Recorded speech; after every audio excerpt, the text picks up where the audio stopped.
யோசுவாவின் காலகட்டத்திலே இந்த தேசமானது என்ன செய்யப்படுகிறது, பங்கிடப்படுகிறது. சரி, இப்போ இந்த ஜனங்களை வழி நடத்துவதற்கு ஆண்டவர் என்ன செய்கிறார், சில தலைவர்களை என்ன செய்கிறார், வைக்கிறார். இப்போ தேசம் உருவாயிடுச்சு, தேசத்துல ஜனங்களும் இருக்கிறாங்க. இந்த ஜனங்களை வழி நடத்துவதற்கு யார் வேணும், தலைவர்கள் வேணும். லீடர்ஸ் இல்லாம என்ன செய்ய முடியாது, வழி நடத்த முடியாது. ஸோ இஸ்ரவேல் ஜனங்களை வழி நடத்துவதற்கு இருந்த தலைவர்கள், முதலாக இருந்த தலைவர்கள் யாரு, மோசே மற்றும் ஆரோன். இந்த 2 பேரும் தான் அங்கே தலைவர்களாக இருந்து அந்த ஜனங்களை வழி நடத்தினார்கள். அதுக்கப்புறம் முதல்ல ஆரோன் மரிக்கிறார், அதுக்கப்புறம் மோசே மரிக்கிறார். ஆரோன் மோசே மரித்த பிற்பாடு அந்த தலைமைத்துவத்துக்கு யார் வரா, யோசுவா வருகிறார். இப்போ யோசுவாவும் வயசாயிடுச்சு, அவரும் மரிக்க போகிறார். அதுக்கு அடுத்து அவருடைய இடத்துல யார் வரா தலைவரா, யோசுவா 24:31 வாசிக்கலாம். அப்ப யோசுவாவுக்கு அடுத்து அங்கே மூப்பர்களை அங்கே நாம் பார்க்க முடியும். மூப்பர்கள்லாம் இப்போ புதிய ஏற்பாட்டு சபையில் இருக்கக்கூடிய அந்த மூப்பர்கள் அல்ல, அங்கே அந்த கூட்டத்தை தலைமைப்படுத்தி நடத்தக்கூடிய தகுதி உள்ளவர்கள், அந்த லீடர்ஸ், அவர்களை அங்கே பொறுப்பாக வைக்கிறார். அதுக்கு அப்புறம் தான் கர்த்தர் யாரை ஏற்படுத்துகிறார், நியாயாதிபதிகளை கர்த்தர் எழும்ப பண்ணுகிறதை நாம் பார்க்க முடியும். ஸோ மோசே, ஆரோன், அதுக்கு அடுத்து யோசுவா, அதுக்கு அடுத்து மூப்பர்கள், அதுக்கு அடுத்து யார் வரா, நியாயாதிபதிகள் வராங்க. இந்த நியாயாதிபதிகள் இருக்கும்போது இந்த நியாயாதிபதிகள் புஸ்தகம் 1ஆம் அதிகாரத்துக்கு வரும்பொழுது, இப்போ யோசுவா கானான் தேசத்துக்குள்ள எல்லாம் நுழைஞ்சிட்டாங்க. நுழைஞ்ச உடனே தேசத்தெல்லாம் பகிட்டு கொடுத்தாச்சு. ஒவ்வொரு கோத்திரமும் ஒவ்வொரு இடத்துல இருக்குது, நீங்க பாத்தீங்கன்னா தெரியும். ஆனா இந்த 1ஆம் அதிகாரத்தில் நியாயாதிபதிகள் 1ஆம் அதிகாரத்தில் வரும்பொழுது இந்த ஜனங்கள் அந்நிய ஜனங்களை முற்றிலுமாக துரத்தி விடாமல் இருந்தார்கள் அப்படின்னு சொல்லி நம்ம பார்க்க முடியும். ஏன்னா தேசம் நமக்கு ஆயிடுச்சு, இவங்களை நம்ம பக்கத்துல வச்சுக்கிட்டோம்னா, நம்ம கைக்குள்ள வச்சுக்கிட்டோம்னா இவங்களை கப்பம் கட்டுவதற்கும் வேலை வாங்குவதற்கும் வைத்துக் கொள்ளலாம் என்று சொல்லி இந்த ஜனங்களை முற்றிலுமாக துரத்தி விடாமல் அவங்கவுங்க கோத்திரத்துல கொஞ்சம் கொஞ்சம் கூட்டத்தை என்ன செஞ்சுக்கிட்டாங்க, வச்சுக்கிட்டாங்க. அதுதான் பின்னாடி அவங்களுக்கு என்னவா மாறிடுச்சு, கண்ணியாக மாறியது. அதுதான் அவங்களுக்கு வினையாவே வந்துச்சு.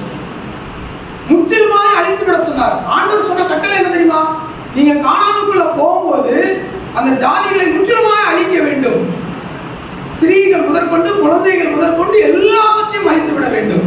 ஆனா இவங்க என்ன பண்ணிக்கிட்டாங்க, கொஞ்சம் பேர் அவங்க உயிரோடு கூட வைத்தார்கள். அது பின்னாடி அவங்களுக்கு வினையானது. நிறைய சமயத்துல நம்முடைய வாழ்க்கையில அதுதான் இல்லையா, கிறிஸ்தவ வாழ்க்கையில இதெல்லாம் பெருசா நமக்கு ஒன்றும் பாதிப்பு ஏற்படாதுன்னு நினைக்கிறோம் பார்த்தீங்களா, அதுதான் நம்முடைய வாழ்க்கையில பின்னாட்கள்ல ஒரு பாதிப்பை கொண்டு வரும். தேவன் முற்றிலுமாய் அழிக்க சொன்னார் என்று சொன்னால் முற்றிலும் நம்ம விட்டு எடுத்து போட வேண்டும். இல்லைன்னு சொன்னா அதுவே நமக்கு அது பிரச்சனையாக கொண்டு வரும். எதை நம்ம வச்சிருக்கிறோமோ அது சொந்தமா இருக்கலாம், அல்லது ஜாதியா இருக்கலாம், அல்லது பணமா இருக்கலாம், அல்லது வேற ஏதாவது ஒன்று இருக்கலாம். எதை நம்ம வைக்கிறோமோ அதுவே நமக்கு வந்து பின்னாடி பிரச்சனையாக வந்து முடியும். ஸோ அந்த 1ஆம் அதிகாரத்தில் நீங்க பார்த்தீங்கன்னா அவர்கள் அந்த தேசத்தை பங்கிட்ட பிற்பாடு பிரஜாதி மக்களை முற்றிலுமாக அவர்கள் அழிக்காமல் இருந்ததை நாம் பார்க்க முடியும். 2ஆம் அதிகாரத்துக்கு வந்தீங்கன்னா 10ஆம் வசனத்துல இருந்து படிக்கலாமே. நியாயாதிபதிகள் 2ஆம் அதிகாரத்துக்கு வாங்க. அக்காலத்தில் இருந்த அந்த சந்ததியார் எல்லாரும் தங்கள் பிதாக்களுடன் சேர்க்கப்பட்ட பின்பு, நல்லா பாருங்க, இப்ப யோசுவாவும் மரித்து விட்டான். அப்புறம் அதுக்கு பின்னாடி இருந்த அந்த சந்ததிகளும் என்ன செய்துட்டாங்க, மரித்து விட்டார்கள், தங்களுடைய பிதாக்களோடு சேர்க்கப்பட்டார்கள். கர்த்தரை அறியாத வேறொரு சந்ததி எழுப்பிற்று. யோசிச்சு பாருங்களேன், கர்த்தரையும் அவர் இஸ்ரவேலுக்காக செய்த கிரியையும் அறியாத வேறொரு சந்ததி அவர்களுக்கு பின் எழுப்பிற்று. அப்படி எழுப்புவதற்கு காரணம் என்ன? ஏன் கர்த்தரை அறியாத சந்ததி வந்துச்சு? கர்த்தர் இஸ்ரவேலுக்கு செய்த கிரியைகளை அறியாத சந்ததி வரதுக்கு காரணம் என்ன? 2 ரீசன். ஒண்ணு, நாம பிள்ளைங்களுக்கு சொல்லிக் கொடுக்கல, அந்த பிள்ளைங்களுக்கு சொல்லிக் கொடுக்கல. யோசுவா யோர்தானை கடந்து வரும்பொழுது 12 கல்லை எடுத்து நட்டு வைக்கிறான். எதுக்கு? பின்னாடி உங்களுடைய பிள்ளைகள் கேட்கும் பொழுது என்ன செய்யணும், நீ சொல்லு. நிறைய இடங்கள்ல கற்கள் நினைவு சின்னங்களாக வைக்கப்பட்டதற்கு காரணம் தேவன் செய்த கிரியைகளை பிள்ளைகளுக்கு என்ன செய்ய வேண்டும், அறிவிக்க வேண்டும். இன்னைக்கு நமக்கு இந்த அப்பமும் திராட்சரசமும் இருக்குது. எதுக்கு? நாளைக்கு பையன் கேட்பான், எதுக்கு எங்களுக்கெல்லாம் கொடுக்காம நீங்க மட்டும் குடிக்கிறீங்க? அப்ப என்ன சொல்லுவான்? அதெல்லாம் ஞானஸ்தானம் எடுத்தவங்களுக்குடா அப்படின்னு ஒரே வார்த்தை முடிச்சுருவோம். ஆனா கர்த்தர் செய்த கிரியை நாம சொல்லிக் கொடுக்குறோமா? இது எதை காட்டுது தெரியுமா? கிறிஸ்துவோடைய அன்பை காட்டுது. நம்மெல்லாம் பாவிகளா இருந்த போது நமக்காக அவர் உயிர் கொடுத்தார். நாம இப்போ அவர் உயிர் கொடுத்ததுனால நம்முடைய பாவம் மன்னிக்கப்பட்டிருக்குது. இதை நம்ம விசுவாசத்தால் ஏற்றுக்கொள்கிறோம். அப்படி ஏற்றுக்கொண்டவங்க இதில் பங்கெடுக்கிறார்கள். இதெல்லாம் கற்றுக் கொடுக்கணும். இதெல்லாம் ஒரு நினைவு சின்னம். So 2 reason. ஒன்று, நாம பிள்ளைகளுக்கு கற்றுக் கொடுக்காம இருந்தது. வரக்கூடிய சந்ததிகள் கர்த்தரை அறியாமல் போறதுக்கு காரணம் என்னன்னா, முதல்ல நாம. 2வது என்ன தெரியுமா? அங்கே விட்டு போன அந்நிய ஜாதிகள். இஸ்ரவேல் ஜனங்கள் முற்றிலுமாக அழித்து விடாத அந்நிய ஜாதிகள் இருந்தார்கள் அல்லவா? அவங்க இவங்களோடு கூட என்ன செஞ்சிருப்பாங்க? கலப்பரமா இருப்பார்கள். அப்புறம் அவங்களுக்கு குழந்தை பிறந்துச்சுன்னா என்ன பண்ணுவாங்க? சொல்லியா கொடுப்பாங்க? இல்லை. ஸோ நாம என்னைக்கு அந்நிய ஜாதியோடு கலவுகிறோமோ அல்லது புறஜாதியாரோடு கூட நாம கலந்து போகிறோமோ அப்பொழுது நம்முடைய தெய்வத்தை குறித்து அறியாமல் பிள்ளைகளுக்கு சொல்லாமல் போயிடுவோம். நாமளும் சொல்ல மாட்டோம். அந்நிய ஜாதியோடு கலந்து போகும்போது சொல்றதுக்கான வாய்ப்புகளும் இல்லாமல் போய்விடும். ஸோ இந்த காரியம் தான் முதல் அதிகாரத்துல அவங்க அந்த அந்நிய ஜாதிகளை விட்டு வைத்தார்கள். அதுவும் 2வது பிள்ளைகளுக்கு கற்றுக் கொடுக்காததும் தான் ஒரு கர்த்தரை அறியாத ஒரு ஜாதி எழும்பினது என்று சொல்லி நாம் பார்க்கிறோம். 11ஆம் வசனத்துல பாருங்க, இஸ்ரவேல் புத்திரர் கர்த்தரின் பார்வைக்கு பொல்லாப்பானதை செய்தார்கள். என்ன பொல்லாப்பு? கீழே சொல்றாரு, பாகாலை சேவித்தார்கள், கர்த்தரை விட்டு விட்டார்கள், தங்களை உருவாக்கின தெய்வத்தை விட்டு விட்டார்கள், பாகாலை சேவித்தார்கள். நான் சொன்னேன் இல்லையா, பாகாலை சேவிப்பதற்கு காரணம் என்ன? அவர்கள் விட்டு வைத்த அந்நிய ஜாதிகள். என்னைக்கு நீங்க கர்த்தரை விட்டுட்டு கர்த்தருடைய பிள்ளைகளை விட்டுட்டு புறஜாதி மக்களோடு கூட நீங்க ஐக்கியப்படுறீங்களோ அவங்க என்ன பண்ணுவாங்க?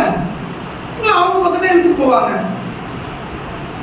சாலமோன் அந்நிய பெண்களை விவாகம் பண்ணதுனால அதுக்கப்புறம் கிண்ணரோத்துக்கும் அஸ்தரோத்துக்கும் என்ன செஞ்சான்? தூபம் காட்டி வந்தான். கர்த்தருடைய ஆலயத்தை கட்டினவன். யோசிச்சு பாருங்க, கர்த்தருடைய ஆலயத்தை கட்டினவன் கடைசி காலத்துல என்ன பண்றான்? தூபம் காட்டுறான் அந்நிய தேவர்களுக்கு. காரணம் என்ன? அந்நிய முகத்தில் பிணைக்கப்பட்டான். அவிசுவாசியோடு கூட சேர்ந்ததுனாலே.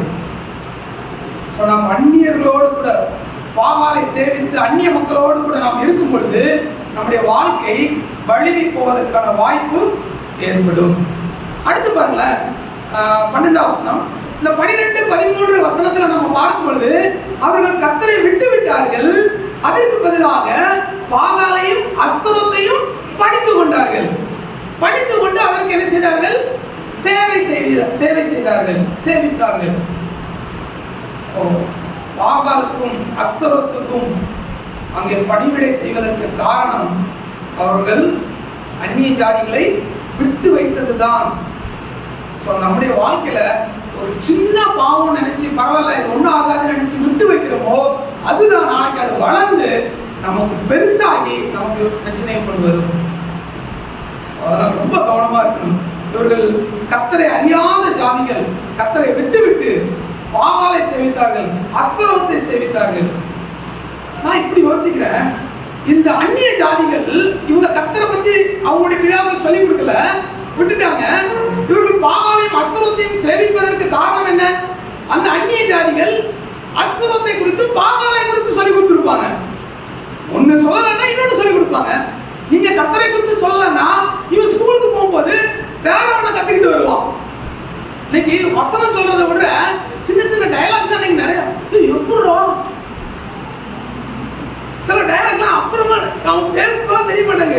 அப்புறம் போகும்போதுதான் ஓ இங்க இருந்தா இவங்க எடுத்தானுங்களா அப்படின்னு தெரியுது. வாய்ப்பு இல்லை ராஜா, வாய்ப்பு இல்லை. வசனம்லாம் தெரியாது, இதெல்லாம் நல்லா தெரியும். உலகத்தோடு எந்த அளவுக்கு ஊறி போயிருக்கும் பார்த்துருக்கீங்களா? ஆனா வசனத்துல சில வசனங்களை நம்ம மனப்பாடம் பண்ணி வைக்கிறோம். அட்லீஸ்ட் ஒரு 10 வசனம், ஒரு 10 வசனம் நம்மளால மனப்பாடம் பண்ணி வைக்க முடியுமா? நான் மற்றவங்களுக்கு ஆண்டவரை பத்தி சொல்லணும், கர்த்தரை அறியாத ஜாதிகளுக்கு நான் சொல்லணுமே, ஒரு 10 வசனம் என்னால மனப்பாடம் பண்ணி வைக்க முடியுதா? ஆனா 10 டைலாக்குக்கு மேல நம்ம மனப்பாடம் பண்ணி வச்சிருக்கோம். ஸோ உலகம் கற்றுக் கொடுக்குது.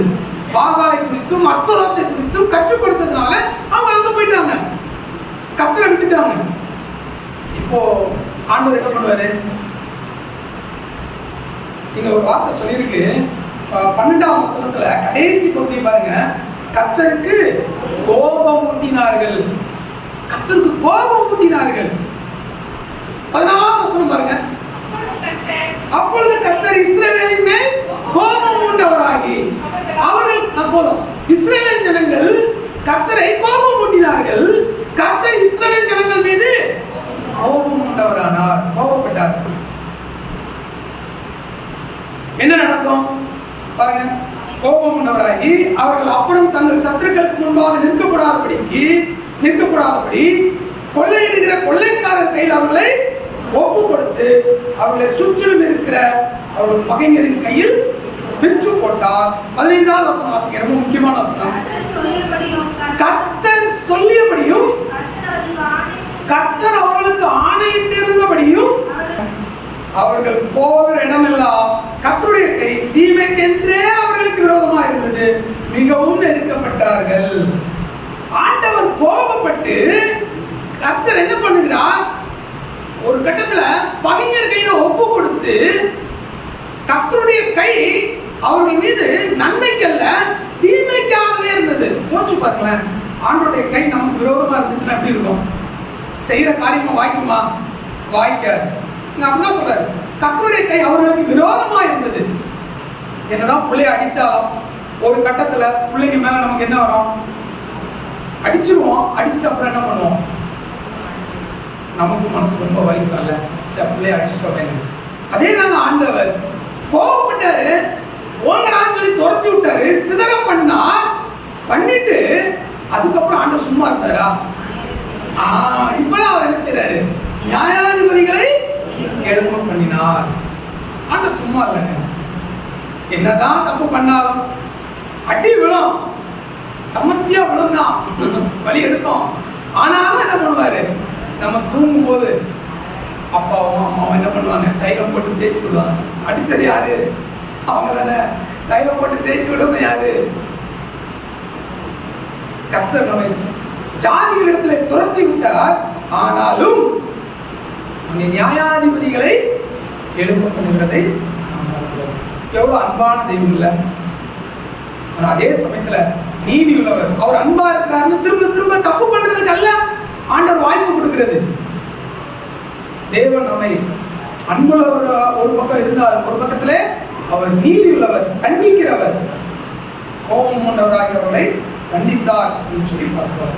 சரி, இது நியாயாதிபதிகள் அதுக்கப்புறம் எழுப்ப பண்ணுகிறார். நியாயாதிபதிகளுக்கு அப்புறம் யார் வராங்க?